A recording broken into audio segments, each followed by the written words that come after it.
Bien, notre deuxième intervenant, donc Manfred Lesgourg, est agrégé de lettres classiques depuis 2012. Il est passé par l'École normale supérieure en sciences de l'Antiquité.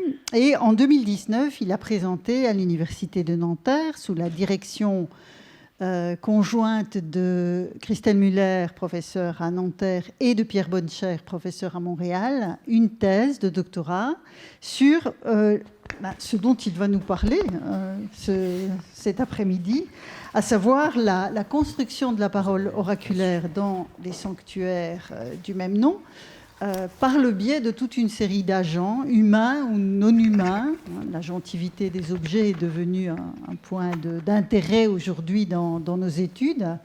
Et donc, c'est précisément la question de l'autorité qui est à l'œuvre dans la construction de cette parole oraculaire qui sera au cœur de l'intervention de Manfred, dont je dirais, pour terminer, que depuis septembre 2020, il m'a rejoint dans le cadre de ma chaire ici au collège comme attaché temporaire d'enseignement et de recherche. Donc nous collaborons de près et j'espère que le livre tiré de la thèse pourra paraître dans un délai rapproché, puisque ce sera dans les suppléments de Kernos dont j'ai la direction. Donc voilà, je passe directement la parole à Manfred et nous aurons donc une discussion conjointe après son intervention. Merci Manfred, la parole est à toi. Merci beaucoup Vinciane pour cette présentation et cette invitation à parler ici devant vous dans une institution où j'ai le plaisir à travailler depuis bientôt 2 ans. Faut que je parle plus fort ? Très bien. Pour Stella, je parlerai fort. Dans la mesure où au Collège de France, on commence à l'heure, j'en reviens sans plus attendre à mon propos, après vous avoir indiqué tout de même que les textes auxquels je vais me référer sont à retrouver dans l'exemplier qui a dû circuler et que vous pourrez vous appuyer aussi sur le diaporama pour suivre l'exposé. Dans sa République idéale, Platon fait soutenir à Socrate qu'en ce qui concerne les normes religieuses de la cité, c'est l'autorité de l'oracle de Delphes qu'il convient de suivre pour dicter les plus importantes, les plus belles, les premières des lois, nomotete matin. Même si ce discours normatif platonicien constitue une construction intellectuelle, utopique, il n'en rappelle pas moins que pour les Grecs, le recours aux oracles pouvait apparaître comme le moyen par excellence de légiférer en matière de religion. Le meilleur moyen d'obtenir l'assentiment des dieux revenait en effet très simplement à les interpeller directement et à s'appuyer sur leurs réponses. Une telle appréhension du phénomène oraculaire repose néanmoins sur une ellipse. Entre le dieu et celui qui l'interrogeait, les rites antiques instituaient dans les faits toute une série d'intermédiaires et d'agents qui avaient pour fonction de construire non seulement un énoncé verbal attribué à la divinité, mais aussi l'autorité qui l'accompagnait. Mon projet initial pour aujourd'hui était de m'attarder sur la somme des actions qui pouvaient conférer dans le rythme antique aux oracles leur autorité et de la relier aux différents agents qui les accomplissaient. Néanmoins, la matière étant vaste et le temps qui m'est alloué étant généreux mais pas extensible à l'infini, j'ai finalement décidé de ne m'attarder aujourd'hui que sur un seul de ces agents et la part d'autorité qu'il peut conférer à l'oracle, le prophète, prophétesse. Cela ne veut évidemment pas dire que toute l'autorité de l'oracle procède de sa fonction, loin de là, mais il contribue à sa façon à rendre l'énoncé divin légitime. Le terme de prophète, disons-le tout de suite, est aussi évocateur qu'il peut être trompeur. Depuis qu'il a été choisi par la Septante pour traduire celui de Nabi, il occupe dans l'imaginaire occidental judéo-chrétien une place à part. Dans nos esprits, le prophète est celui qui transmet directement le message, voire la parole de Dieu. Il est de ce fait dépositaire d'une certaine autorité religieuse, lié au fait qu'il a été choisi par le divin pour entrer en contact direct avec lui. La situation dans les sanctuaires oraculaires grecs est, on va le voir, tout autre, notamment parce qu'un prophète n'est pas un agent inspiré par le Dieu, il n'est pas celui qui est entheos. Il n'en reste pas moins que si les rédacteurs de la Septante ont choisi ce terme, c'est qu'ils devaient connoter ce qu'il y avait de plus proche de l'idée de Nabi pour désigner une figure d'autorité religieuse en contact avec le divin. Je vous propose donc ici d'essayer de nous demander quel pouvait être le rôle que jouait le prophète grec dans les différents rythmes antiques qui nous sont connus et la manière dont ces actions participaient à la production d'un énoncé divin qui pouvait faire autorité. Pour ce faire, je me référerai à une série de sanctuaires oraculaires grecs où cette fonction est attestée entre l'époque archaïque et l'époque impériale, et dont vous pouvez voir la carte projetée, aux plus célèbres d'entre eux, comme Delphes, Didyme ou Claros. S'ajouteront aussi d'autres institutions plus confidentielles, comme celle d'Apollon Deiradiotès à Argos ou d'Apollon Koropaios à Coropée. Nous verrons dans un premier temps que le prophète est bien distinct de l'agent inspiré dans le rite et ne tire donc pas son autorité de l'octorialité de l'énoncé divin. Mais ces deux agents, dont les noms et les verbes afférents sont souvent proches, partagent tout de même la responsabilité de transmettre la parole du Dieu. Les sources littéraires semblent en effet définir le prophète comme un médiateur et un interprète de la parole divine qui redouble l'interface avec le divin que pouvait représenter l'agent inspiré. Ce qui nous amène au paradoxe social suivant. Alors que la fonction de prophète ne semble demander aucune expérience et ne s'ancre pas dans le temps, elle confère à celui qui l'assume une autorité religieuse réelle qui dépasse le cadre du rythme antique. Ambassadeurs, certains prophètes continuent alors d'assumer une charge de porte-parole particulière en dehors même de la cité. On ne retrouve pas la mention d'une charge de prophète dans tous les sanctuaires oraculaires du monde grec. Certains rites de grands oracles, comme ceux de Trophonios à l'Ébadée et d'Amphiaraos à Oropos, n'ont pas besoin d'agents médiateurs de la parole du Dieu, dans la mesure où la révélation qui reçoit le consultant est directe et personnelle. À ce titre, l'étymologie du terme prophétesse, littéralement celui qui parle, phanaï, en place pro du Dieu, en fait bien, comme le soulignait Stella Jorgoudi, un porte-parole du Dieu. Le prophète est toujours le porte-parole d'une divinité et se trouve par là lié à un sanctuaire précis. Son titre le lie également à un type de divination qui est toujours verbal et permet la délivrance d'un énoncé, l'oracle. Mais dès lors que l'on cherche à savoir ce que parler au nom du Dieu veut dire et quel pouvait être le rôle exact du prophète dans le rite oraculaire, les choses sont moins claires. Il est en effet assez rare, lorsque nos sources nous permettent de reconstituer un rite oraculaire, que le prophète ne soit pas accompagné d'un autre agent cultuel, que nous appellerons ici l'agent inspiré, et que les sources désignent par divers noms. À Delphes, la Pythie, à Didyme, la prophétisse, à Claros, le Thespiodos, etc. Dans ces histoires, Hérodote distingue chez le peuple des satres, les Bessoi, prophétoantes, les Bessoi qui remplissent la charge de prophète, et une promantis, une prophétesse inspirée. On trouve encore cette distinction dans l'oracle d'Apollon Deiradiotès qui se trouvait à Argos. Deux inscriptions permettent de restituer aux côtés de la promantis inspirée deux promanties qui remplissent de manière collégiale le rôle de prophète. On pourrait penser que l'oracle de Glycon à Abonoteikos constitue une exception dans la mesure où aucun agent inspiré n'accompagne le prophète fondateur du culte, Alexandre. Mais la situation est un peu différente parce que ce dernier sanctuaire, nous dit Lucien, se présentait comme abritant une incarnation animale du Dieu lui-même qui était en mesure d'articuler ses propres énoncés. Inutile dès lors de recourir à un agent inspiré pour être la voix du Dieu. On voit donc que cette duplication des agents qui portaient la parole du Dieu n'a donc rien d'anecdotique ou de local. Elle montre qu'il existait deux fonctions distinctes dans les rites de ces sanctuaires et que celles-ci se trouvaient en général assumées par deux personnes différentes. Cette dualité de l'activité prophétique au sein des sanctuaires oraculaires les mieux documentés amène plusieurs remarques. Tout d'abord, en dehors du sanctuaire de Claros, où c'était un homme qui occupait les fonctions viagères de Thespiode, les femmes, qui étaient les agents inspirés de Delphes, Didyme et Argos, ne sont que très peu attestées d'un point de vue épigraphique. Malgré son prestige littéraire, la Pythie n'est mentionnée dans le vaste corpus de Delphes que 2 fois, et dans les 2 cas au IIIe siècle de notre ère. La situation est identique à Didyme, où l'on n'a retrouvé que 2 inscriptions tardives mentionnant une prophétisse et une promantis, toutes 2 d'époque impériale. L'attestation argienne, mentionnée plus haut, est unique. On ne peut donc pas exclure que dans certains sanctuaires oraculaires mal documentés, où l'on ne trouve que l'attestation d'un prophète, comme c'est par exemple le cas à Coropée, en Thessalie, il n'existait pas à ses côtés un agent inspiré que la documentation épigraphique aurait laissé dans l'ombre. Après tout, le méocor du même sanctuaire n'est pas cité dans le décret qui mentionne le prophète de Coropée, mais uniquement dans celui qui le suit sur la pierre, ce qui montre bien que la liste du personnel du sanctuaire n'y est pas exhaustive.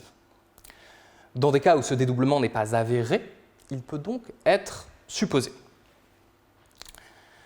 Ce dédoublement pose, pour reprendre les termes de Jean-Louis Ferrari, un problème de répartition des rôles, dans la mesure où nous nous retrouvons dans chaque sanctuaire avec deux porte-paroles des dieux, le prophète et l'agent inspiré.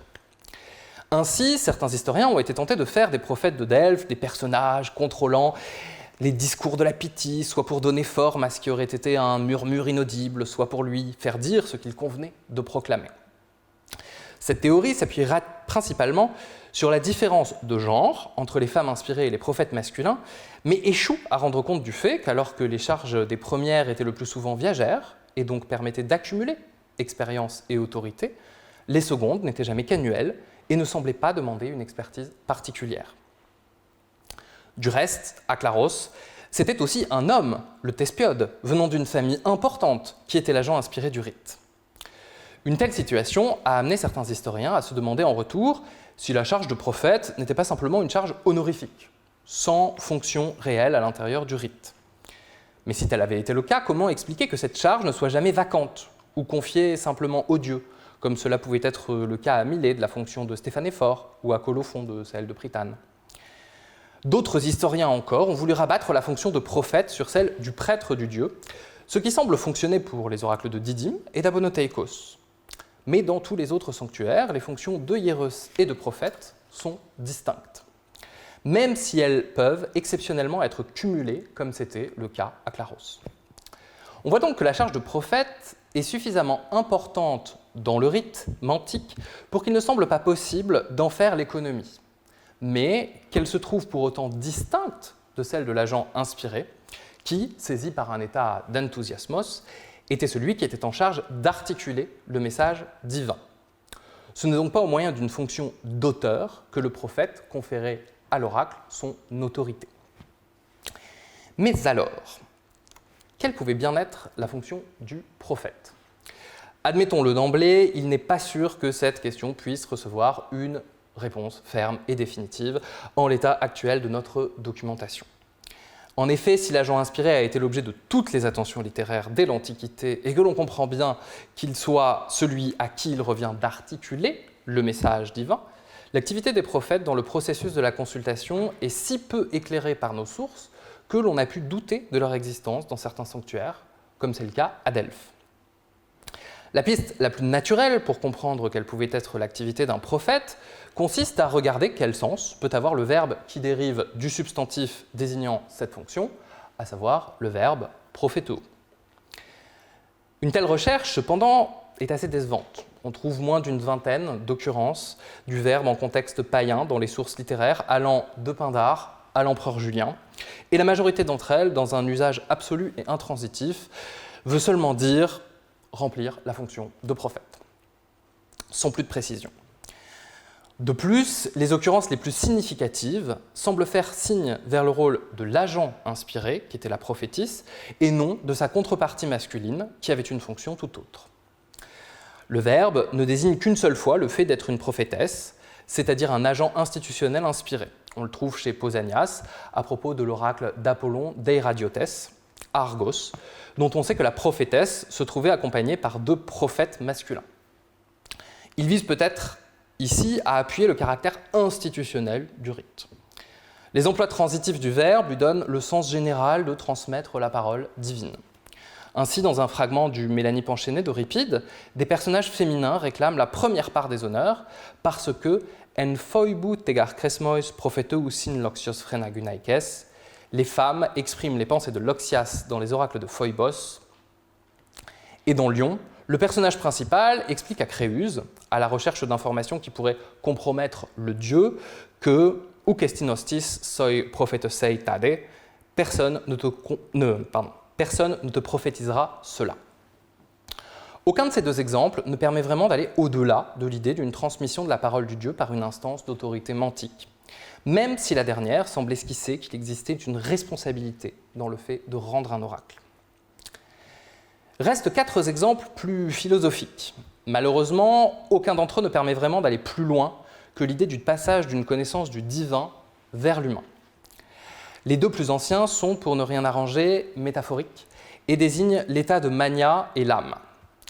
Platon explique ainsi que « E mania engenomene kai prophetosassa ois edei apalage eureto ». La mania s'étant déclenchée et ayant servi de prophète pour ceux qui en avaient besoin, a trouvé une solution.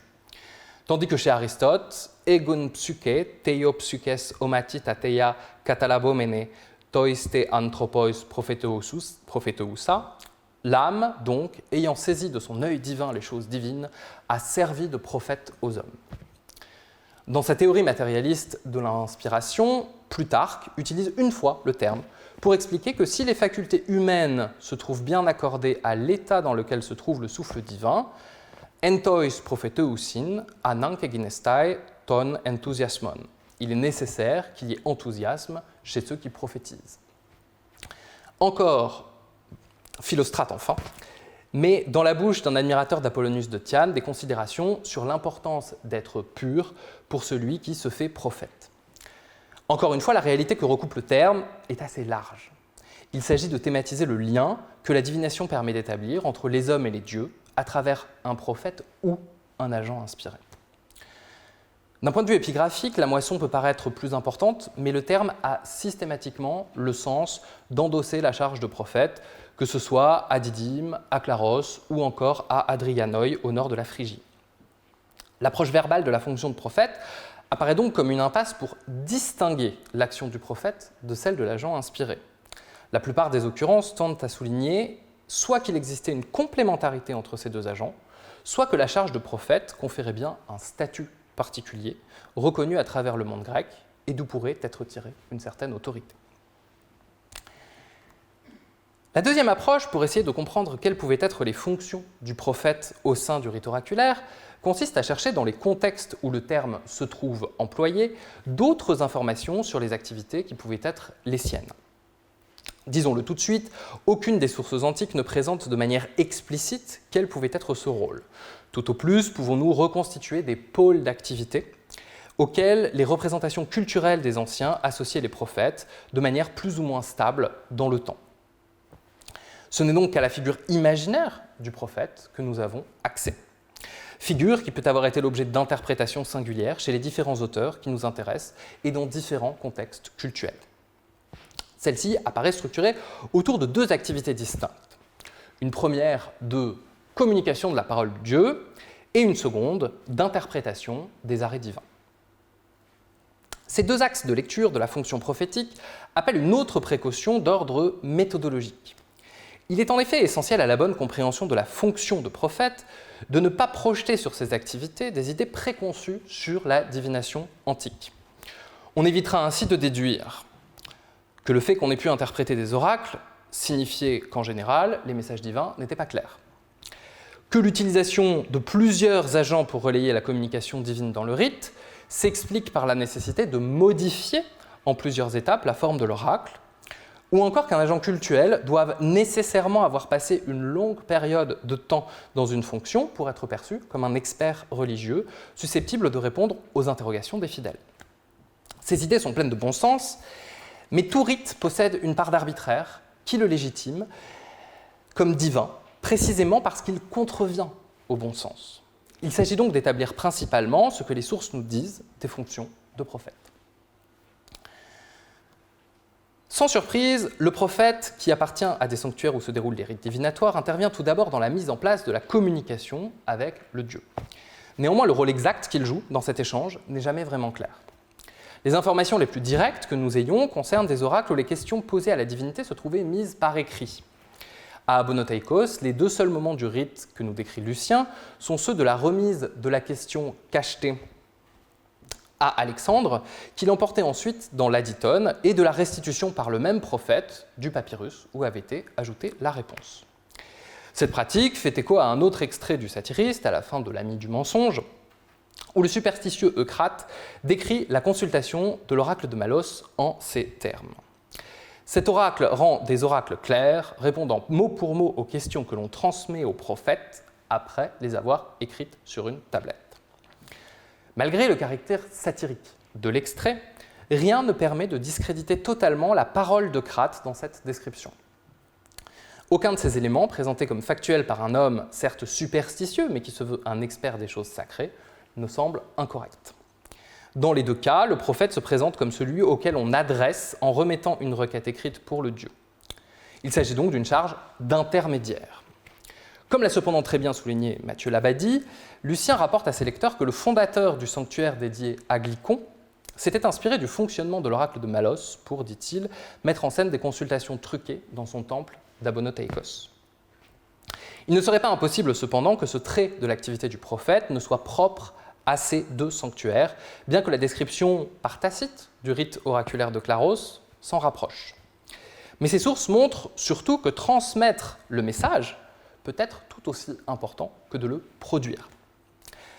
Plusieurs parallèles amènent cependant à penser que le prophète était le récipiendaire des questions posées par les consultants dans plusieurs sanctuaires oraculaires. Le premier est un passage des histoires d'Hérodote, où les habitants d'Abolonia d'Illyrie viennent consulter les oracles de Delphes et de Dodone après que leur bétail a cessé de se reproduire et leur terre de porter des fruits. Et Hérodote nous dit « Des oracles leur furent rendus à Dodone et à Delphes, comme ils demandaient aux prophètes, prophétas, quelles étaient la cause de leurs maux présents. » L'utilisation du masculin, les prophètes, pour désigner Dodone et Delphes, est assez surprenante. Celui-ci semble se justifier par un pluriel comprenant à la fois le prophète de Delphes et l'agent qui lui servait d'équivalent à Dodone, vraisemblablement l'une des prêtresses. Hérodote aurait par là rappelé que ce n'était pas directement à l'agent inspiré que s'adressaient les consultants, mais au prophète. On retrouve ici ce rôle d'intermédiaire. L'autre exemple, plus indirect, est celui du règlement de l'oracle d'Apollon Choropaios, dans les environs de Démétrias, dont vous avez un extrait dans l'exemplier. Dans ce texte, le secrétaire du dieu fait entrer un à un les consultants dans le temple où se trouvent les magistrats et prêtres de la cité, apodokomenoi tapinakia paraton montomenon, qui reçoivent les tablettes de ceux qui consultent l'oracle. Or, parmi ces dignitaires se trouve le prophète ou prophétesse du sanctuaire. Si, comme je le pense, la présence des magistrats de la cité relève bien davantage de la cérémonie, du cérémonial que du rituel, on peut avancer l'hypothèse qu'ici aussi, le prophète avait un rôle d'intermédiaire dans la transmission du message divin et que c'était avant tout à lui qu'étaient remises les questions des consultants. En amont de la révélation, il semble donc que le prophète ait pu servir d'intermédiaire entre le consultant et l'agent inspiré de la révélation. Les attestations du prophète en aval de la révélation sont tout aussi problématiques et manifestent la plupart du temps des particularités locales. Dans le cas des oracles écrits, seul nous est parvenu le témoignage du rôle d'Alexandre d'Abonoteikos lorsqu'il rend les réponses rédigées par écrit. La plupart du temps, lorsque la Pythie rend ses oracles, les auteurs anciens la présentent comme s'adressant directement aux consultants, sans qu'il soit besoin d'un prophète pour relayer sa parole. Mais encore une fois, il pourrait s'agir d'une ellipse.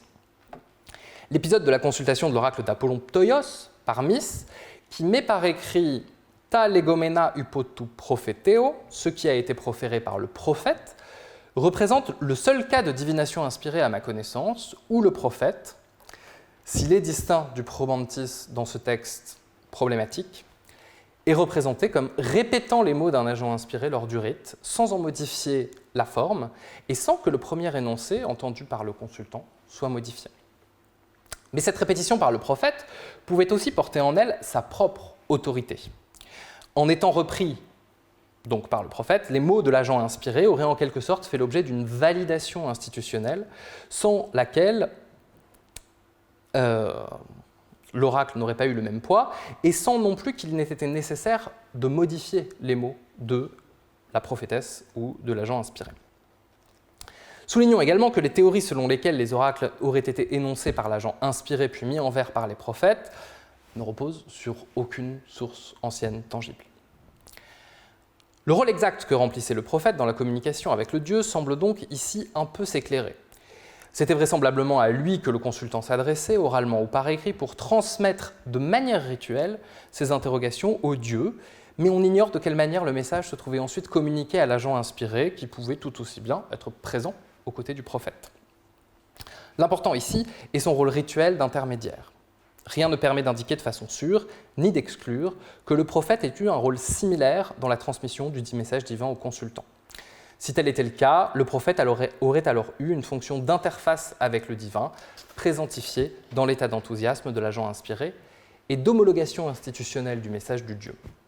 Loin d'être inutile, il aurait alors octroyé un surcroît d'autorité à l'oracle lui-même dans une démarche formaliste propre au rite.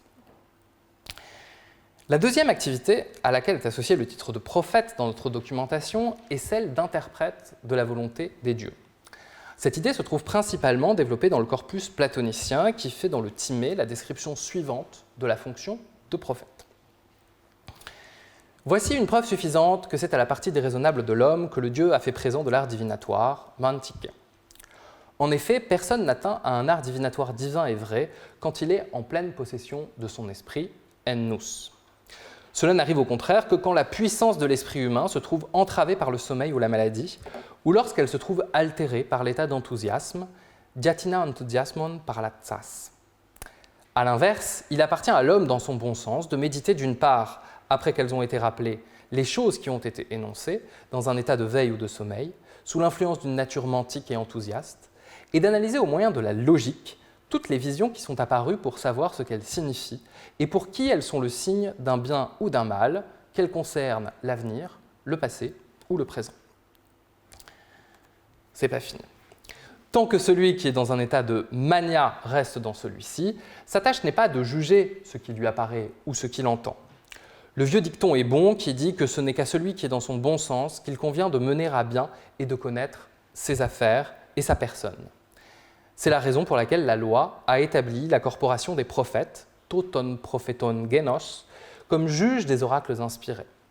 Certains les appellent devins, manteis, en ignorant complètement que ceux-ci sont les interprètes des visions et des énoncés par énigme.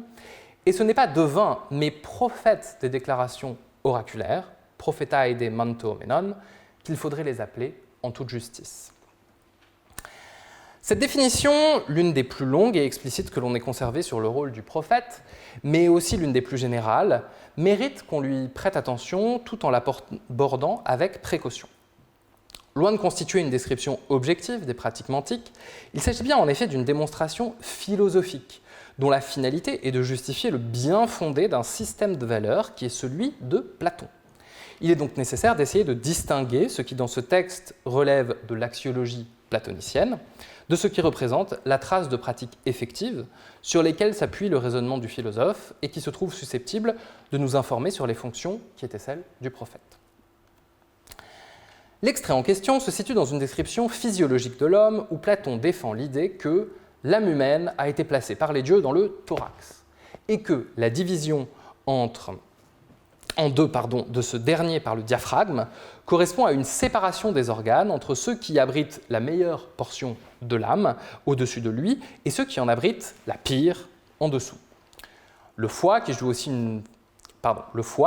une fonction liminaire, est présenté comme un organe qui ne participe pas de la réflexion, puisqu'il est situé sous le diaphragme, mais que l'intellect utilise comme un outil pour dompter la partie la plus animale de l'âme. Lorsqu'il n'est pas instrumentalisé par la réflexion, dans le sommeil ou l'état de mania, le foie est présenté comme l'organe de la divination. C'est donc à l'intérieur d'une description physiologique axiologique, opposant raison et déraison, que s'inscrit notre passage qui vise explicitement à démontrer que les facultés divinatoires sont liées à phrosune anthropine, à la partie déraisonnable de l'homme. Pour ce faire, Platon convoque l'existence de deux figures de la pratique divinatoire, le prophétesse et le mantis, ou plus précisément le maneis, celui qui est dans un état de mania. Cette deuxième figure, qu'il ne faut pas comprendre de manière technique, comme celle du devin, était déjà explorée par le philosophe dans le Phèdre, où elle qualifiait Socrate, qui se trouvait soudain inspiré et utilisait les mêmes termes pour se définir que ceux qu'il appliquait quelques lignes plus loin à l'état de la prophétesse de Delphes et aux prêtresses de Dodone. On retrouve donc ici la distinction entre le prophète et l'agent inspiré, que nous avons déjà constatée au sein des personnels des sanctuaires oraculaires. Celle-ci est d'autant plus assurée par Platon que c'est précisément sur l'existence de ces deux agents distincts que repose son argument sur le caractère irrationnel de la divination. En effet, la finalité du passage est précisément d'exclure une catégorie d'agents des cultes oraculaires de la pratique de la mania pour asseoir le caractère aphrone, privé de tout bon sens, de la révélation mantique. L'argument de Platon repose sur un double constat qui aboutit au syllogisme suivant. Il existe des agents de la divination, les prophètes, dont l'activité est de logismo dielestai, analyser au moyen de la raison les oracles. Or, ceux-ci se trouvent distincts des agents inspirés et n'entrent pas dans un état de mania, utimaneis. C'est donc que l'état de mania n'appartient pas au domaine de la raison. Si la conclusion est propre à Platon, les prémices sont posées comme acceptées de manière générale et de notoriété publique.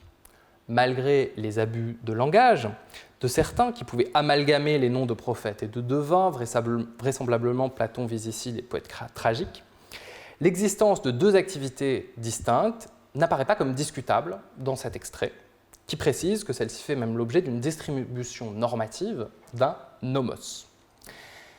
Même si cela n'est jamais explicité, tout concourt à faire penser que l'état de fait sur lequel il s'appuie était celui qui était en place dans les grands sanctuaires oraculaires du monde grec, puisque la présence de prophètes n'est pas attestée ailleurs. Ce discours platonicien concorde donc avec les observations que nous avons faites plus haut. Reste à comprendre précisément le rôle qu'attribue Platon dans cet extrait aux prophètes. D'un point de vue chronologique, on peut tout d'abord constater que son action n'intervient qu'après que la communication avec le Dieu a été établie et l'oracle verbal ou visuel délivré. Les analyses du prophète portent sur ta retenta anamnestenta, les choses qui ont été dites une fois qu'elles ont été rappelées. L'utilisation du passif empêche de savoir si c'est au prophète lui-même qu'il revient de rapporter les mots qui ont été proférés. Rien ne laisse cependant penser que les mots qui ont été proférés sont ensuite modifiés. Si le prophète peut être l'acteur hypocrites de l'oracle en le répétant, rien ne nous dit qu'il les aurait alors mis en vers, comme le proposait Gregory Nagy. Il s'agit donc bien pour le prophète d'interpréter des termes dont la forme apparaît comme fixe après l'accomplissement du rite oraculaire et leur énonciation par un agent inspiré. Platon précise également ici quels sont les différents aspects de l'activité herméneutique du prophète et la définit comme une pratique fortement marquée par l'usage de la raison, logismos, passant par des actions cognitives de compréhension, synnoestai, et d'analyse, dielestai, du message divin, afin de l'évaluer, krinein. Cette conceptualisation de l'action du prophète est évidemment à mettre au crédit de Platon qui cherche à montrer à quel point cette dernière est rationnelle. La présentation force donc le trait. Mais elle s'appuie aussi sur deux questions plus simples et moins surprenantes qui résument ce que, d'après le philosophe, on demandait au prophète. Oti opeti semainei, de quelle manière cela signifie quelque chose, et otomelontos et parontos kaku et agatu, pour qui cela signifie un bien ou un mal présent, passé ou futur. Aux trois activités intellectuelles qui se trouvaient mises en avant par Platon correspondent donc trois préoccupations qui relèvent de ces interrogations.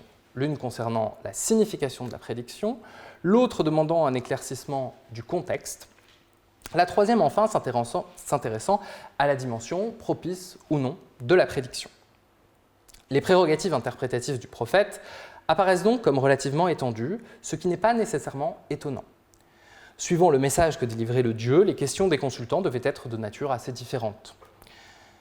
Pour Platon, c'était au prophète d'y répondre, ce qui en faisait des tes diaenigmon femes kai fantaseos hypocritai, des interprètes de la parole ou de la vision exprimée au moyen d'énigmes. Le terme énigmos demande ici quelques explications. On aurait tort, me semble, de tirer de l'utilisation de ce terme et du rôle d'interprète que Platon attribue au prophète l'idée que tout oracle aurait eu une forme énigmatique ou obscure. Dans son étude sur la théorie et la pratique de l'énigme en Grèce ancienne, Aurélien Béra avance que la plupart du temps, le champ lexical de l'énigme se trouve mobilisé chez Platon pour évoquer l'indication d'un langage allusif. Le concept d'allusion est extrêmement important dans la mesure où il ne suppose en aucun cas que les oracles délivrés par le Dieu n'étaient pas clairs, mais permet de penser que ceux-ci pouvaient parfois détenir davantage de signification que celles qui se trouvaient immédiatement accessibles à leur destinataire. L'autre situation célèbre, dans laquelle le champ lexical de l'énigme est utilisé par Platon pour qualifier un oracle semblent des plus éclairantes. Il s'agit d'un extrait de l'Apologie de Socrate, dans lequel celui-ci rapporte qu'un de ses amis, Chéréphon, aurait demandé au dieu de Delphes « Eisti emu eies Sophoteros » si quelqu'un était plus sage que moi, à comprendre Socrate. La question, fermée, reçoit une réponse claire et qui n'appelle a priori aucune interprétation. Medena Sophoteron einai. Personne n'est plus sage. Pourtant, Socrate s'interroge. Typote legei otheos, kai typote ainitetai. Que dit alors le dieu et à quoi fait-il allusion? On voit donc que la question de l'interprétation des oracles dépasse celle de leur obscurité ou de leur clarté, puisqu'une réponse claire peut faire l'objet d'une interprétation complexe. C'est du reste ce que semble souligner la distinction platonicienne des activités interprétatives du prophète. Certes, l'interrogation peut porter sur le sens de l'oracle, mais elle peut tout aussi bien concerner son contexte implicite ou le caractère propice ou non d'une prédiction. Ce que Platon ne précise pas, cependant, c'est si le recours aux interprétations du prophète se trouvait être systématique et lié au rite oraculaire, ou bien s'il se trouvait facultatif et relevait de l'initiative de chaque consultant. Il ne fait jamais référence non plus à un savoir qui serait celui du prophète. Ce n'est pas sur une épistémé, une science, que repose sa légitimité, mais sur sa sophrosyné, son discernement. Ici, le rôle du prophète semble être d'ajouter l'autorité divine le rôle du prophète semble être d'ajouter à l'autorité divine de l'oracle un surplus de légitimité rationnelle. Le témoignage de Platon sur le rôle du prophète est relativement isolé au sein des sources anciennes. Épictète, bien plus tard, a repris littéralement cette idée dans un entretien qu'il consacre justement aux doctrines de l'Académie et où il critique la participation au rite religieux de ceux qui déclarent que les dieux n'existent pas. Ceux qui parlent ainsi se marient, font des enfants, participent à la vie de la cité et accèdent aux charges de prêtres et de prophètes. Prophètes de qui? De dieux qui n'existent pas. Et ce sont les mêmes qui interrogent la Pythie pour entendre des mensonges et qui expliquent les oracles aux autres. L'activité du prophète est ici caricaturée et réduite à deux actions, l'une d'interrogation de la Pythie, agent inspiré de Delphes, et l'autre d'interprétation des oracles. Cette deuxième occurrence aurait donc tendance à confirmer le rôle d'interprète que pouvaient avoir les prophètes des oracles grecs, même si sa présence dans une diatribe contre l'Académie rend possible qu'il ne s'agisse ici que d'une réappropriation ironique par Épictète des idées de Platon. Certes, cette association ne se retrouve pas dans des sources décrivant des pratiques religieuses grecques, mais plusieurs sources hellénophones nous la présentent lorsqu'elles décrivent le fonctionnement d'autres cultures. Ainsi, pour expliquer à leur public quelles pouvaient être les prérogatives du Pontifex Maximus à Rome, Denis d'Halicarnasse et Plutarque comparent celui-ci à un exegetes kai prophétes, un interprète et un prophète, dans la mesure où il a pour charge d'expliquer les règlements divins à ceux qui les ignorent. Il est possible que l'utilisation du terme ait été liée également aux prérogatives qu'avaient les pontifes romains en termes d'interprétation de prodiges. Dans le traité sur le démon de Socrate, Plutarque présente également un prophète, cette fois-ci égyptien, Ronouphis, avec lequel Platon s'entretient et auquel le roi Agésilas demande d'interpréter une mystérieuse tablette contenant un oracle indéchiffrable. Néanmoins, les prêtres égyptiens auxquels est souvent associé le titre de prophète à l'époque romaine représentent dans l'imaginaire grec une figure particulière, celle d'un clergé savant qui conserve au plus profond de ses temples des documents porteurs d'une connaissance ancienne des phénomènes religieux. On revient à Tapatria, finalement. C'est précisément parce qu'il connaît la langue de Protée, c'est-à-dire une langue perdue, que Ronouphis peut déchiffrer le texte qui lui est confié. Il n'en reste pas moins que lorsqu'il s'agit d'exprimer une réalité dans laquelle un agent du culte se trouve dans une position d'interprète, ce n'est pas le terme de hiéros que l'on trouve utilisé pour parler de ces prêtres égyptiens, mais celui de prophétesse. Le témoignage platonicien, aussi biaisé soit-il par les théories philosophiques de son auteur, apparaît donc comme un bon signe que les prophètes pouvaient avoir au sein des sanctuaires oraculaires une fonction d'herméneute des oracles. Celle-ci ne devait pas pour autant apparaître comme centrale dans l'exercice de la fonction et n'était sans doute pas assumée par le prophète dans tous les sanctuaires oraculaires. Dans sa satire sur l'oracle d'Abonoteikos, Lucien, qui souligne que les réponses rendues par Alexandre ne brillaient pas toujours par leur clarté, insiste bien sur la présence d'exégétai, d'interprètes extérieurs qui se trouvaient chargés de donner sens aux paroles du dieu dans le sanctuaire et en tirer en dehors du rite lui-même des revenus considérables.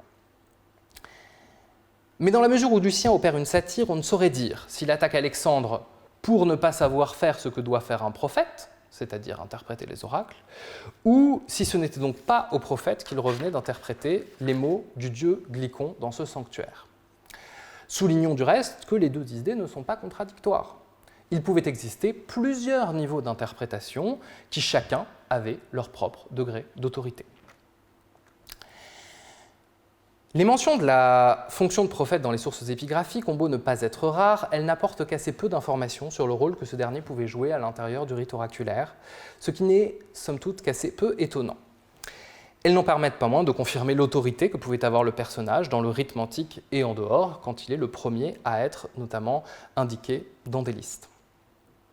À l'instar de la norme rituelle de Démétrias concernant le cérémonial de l'oracle d'Apollon Koropaios, la plupart de ces normes ne font qu'évoquer de manière allusive le cœur des rites, derrière l'expression kata ta patria. C'est donc moins dans des textes religieux normatifs que dans des textes honorifiques ou mémoriels que l'on retrouve le titre de prophétesse. Dans certaines cités, la charge pouvait s'accompagner d'un prestige très réel qui explique que le prophète puisse apparaître comme un éponyme ou un faux éponyme de la cité. Les informations indirectes sur la fonction du prophète que peuvent nous fournir ces sources semblent se limiter à marquer l'importance des personnages. Elles n'en sont pas moins essentielles pour comprendre quel genre de personne pouvait être choisi pour remplir ces fonctions. Les raisons pour lesquelles les prophètes se trouvaient honorés par des inscriptions varient d'un sanctuaire à l'autre.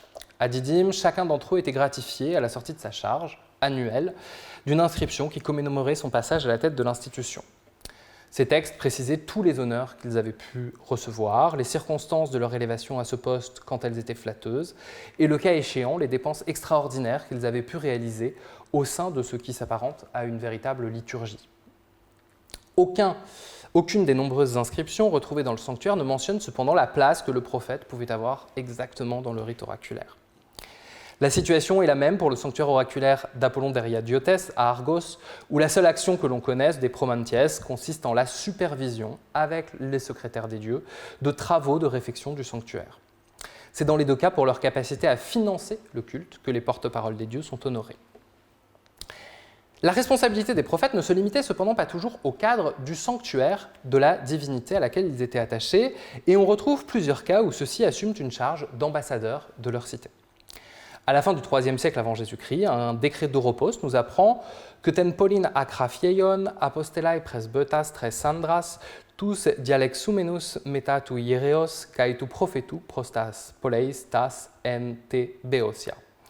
La cité d'Acraïfia a envoyé aux cités de Béotie 3 ambassadeurs accompagnés du prêtre et du prophète pour des pourparlers au sujet des sacrifices qui doivent se faire pour le concours des Ptoia.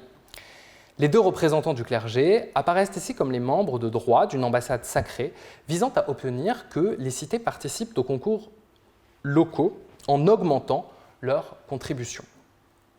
C'est donc parce qu'ils apparaissent comme les dépositaires d'une autorité religieuse qu'ils accompagnent une ambassade visant à augmenter les dépenses des cités clientes de l'oracle. Un siècle plus tard, le prophète d'Apollon Ptoios, Pythion, fils d'Athanaios, citoyen d'Acraïfia, est honoré par plusieurs cités béotiennes, notamment Orchomène, Thisbé et Thespie, pour le rôle d'ambassadeur et de théor qu'il a joué dans l'acceptation par ces dernières des nouvelles modalités du concours des Ptoia. Cette fois-ci, cependant, il se trouve présenté comme l'un des 2 ambassadeurs, presbytai, à part entière, et n'est plus accompagné d'un prêtre. Si la question motivant l'ambassade de Pythion se trouvait être, encore une fois, avant tout religieuse, puisqu'il s'agissait de la mise en place des concours cultuels des Ptoia, ce n'en est pas moins pour ses qualités de représentation de la cité à l'extérieur que le prophète se trouve ici honoré. Il est intéressant de constater qu'à la fin du IIe siècle avant Jésus-Christ, ce n'est pas le prêtre d'Apollon, mais bien son prophète, qui a pour charge d'incarner la légitimité religieuse nécessaire à l'acceptation par les autres cités béotiennes d'une participation à ces nouveaux concours et de l'augmentation de leur contribution à leur organisation. On trouve également à l'époque impériale, au IIe et IIIe siècle de notre ère, dans les mémoriaux de délégation de Claros, le cas intéressant du prophète d'Apollon Pythien, de la cité de Laodicée du Lycos. Cette charge annuelle était remplie par un jeune garçon, le plus souvent accompagné par son père, dans le cadre de l'envoi de cœurs aux dieux de Colophon.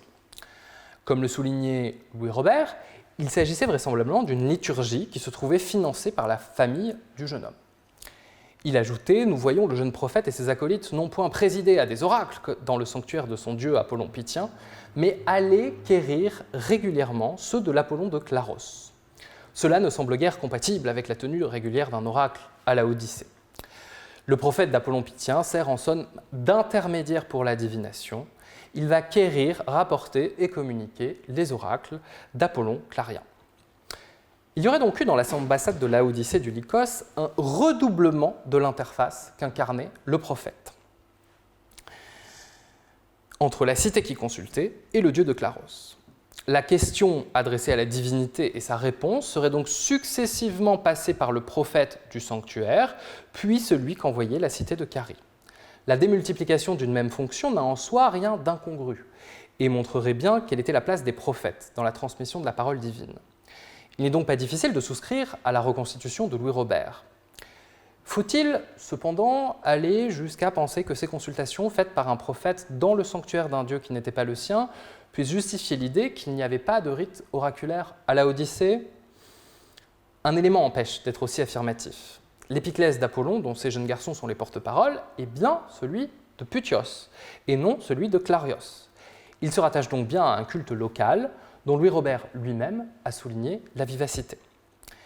Il est vrai que si cette fonction a été créée ad hoc, ces jeunes ambassadeurs n'auraient pas pu porter le titre de prophète d'Apollon Clarien, puisqu'il s'agissait d'une fonction qui existait déjà dans le sanctuaire vers lequel ils étaient envoyés.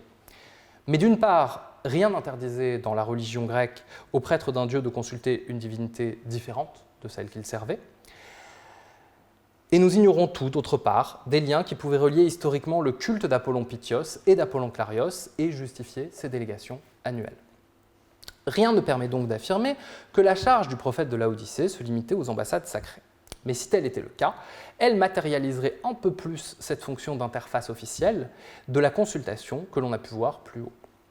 Loin de se limiter au cadre des consultations mantiques, la charge de prophète pouvait donc être associée à des missions de représentation de la cité, religieuse ou non, à l'extérieur du sanctuaire du dieu auquel l'agent se trouvait attaché et qui lui permettait d'incarner une certaine autorité.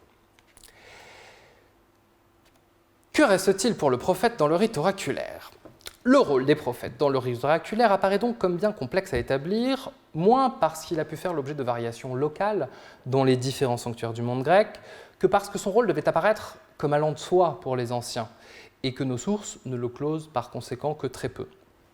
Si certains prophètes, comme ceux de Didyme et Alexandre à Abonoteikos, ont pu absorber les prérogatives des prêtres, les deux fonctions apparaissent généralement comme distinctes, que ce soit à Delphes, Claros, à Chryphia ou encore à Argos. Cette distinction n'empêche cependant pas que, dans certaines circonstances précises, les deux charges pouvaient être cumulées par un seul individu, comme c'était le cas lors de la première année de la prêtrise d'Apollon à Claros, pour ceux qui n'auraient jamais été prophètes auparavant. De la même manière, le prophète ne saurait, on l'a vu, être assimilé à l'agent inspiré des sanctuaires oraculaires. Les actes rituels précis qu'accomplissaient les prophètes nous échappent. Plutarque, dans ses questions grecques, reste très évasif sur leur contenu, quand il explique que les osioi de Delphes, ta pola metaton propheton drosin kai sunirogursin, accomplissent la plupart des actes sacrés avec les prophètes et assurent avec eux le déroulement du rite. Néanmoins, deux pôles se mettent en place. Du point de vue de la communication, le prophète semble jouer un rôle d'interface entre le consultant et l'agent inspiré.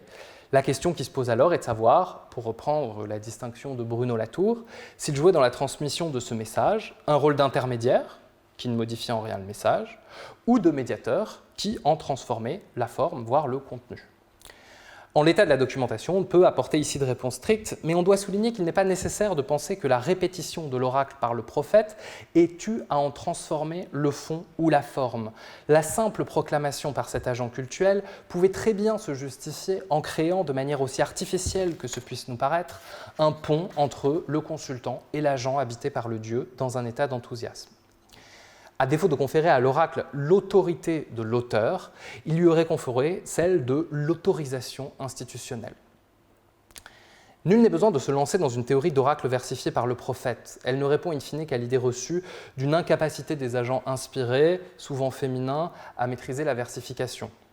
De même, on doit se méfier de la tendance contemporaine à pathologiser l'état d'enthousiasme qui s'appuie sur les théories matérialistes antiques pour affirmer que l'agent inspiré tiendrait des propos incohérents, que le prophète mettrait ensuite en ordre. Dans les deux cas, les fonctions que l'on attribue au prophète servent à résoudre les problèmes auxquels se heurtent les historiens, mais ne reposent sur aucune source concrète. Rien n'empêche pourtant d'imaginer que le simple fait de s'adresser à un Dieu, perçu comme présent dans le corps de l'inspiré, n'ait pu à lui seul suffire à justifier la présence du prophète dans l'acte de langage oraculaire, parce qu'il n'aurait pas été permis au consultant d'établir un contact direct avec le divin, ni que le prophète n'ait eu in fine un rôle de proclamation légitimante de l'oracle, n'eût-il fait que le répéter. Difficile également de savoir quand, comment et pourquoi les prophètes pouvaient être sollicités pour interpréter la parole divine, comme l'avance Platon. L'exégèse même à laquelle il fait allusion semble toucher des domaines assez divers, comme la contextualisation ou l'appréciation du caractère propice ou non d'un oracle, montrant que l'adjonction de sens à la parole du Dieu pouvait prendre des formes assez diverses. Cependant, aucune de nos sources ne vient relayer cette construction rationaliste qui oppose les deux agents que l'on trouvait collaborant dans les grands sanctuaires oraculaires du monde grec. Platon lui-même ne nous dit pas explicitement que ces activités avaient bien lieu au cours de rythme antique. Cela ne nous empêche pas d'imaginer que les prophètes ont pu exprimer des avis après les consultations et que ceux-ci se trouvaient marqués d'une certaine autorité religieuse. Mais comme le montre l'oracle rendu à Socrate, un énoncé peut rester obscur, même quand il est limpide. L'interprétation d'un prophète n'aurait donc pas empêché d'autres interprétations subséquentes de la part de professionnels de la divination, comme les chrésmologues ou les assemblées politiques. Finalement, on ne peut jamais qu'affirmer que la présence du prophète se trouvait nécessaire à la bonne tenue de l'oracle. Guidait-il le rite? Le supervisait-il? Le légitimait-il? C'est bien possible, et la notion de performativité peut ainsi nous aider à lui attribuer un rôle. Mais il ne faut pas oublier que toutes ces constructions, aussi érudites soient-elles, ne sont jamais que des moyens de combler le silence de nos sources, sans renoncer à prendre en compte un agent dont toutes s'accordent à dire qu'il remplissait un rôle de premier plan dans l'interrogation des dieux. L'autorité propre au prophète et la manière dont elle légitimait la parole divine restent donc encore aujourd'hui affaire d'interprétation. Je vous remercie.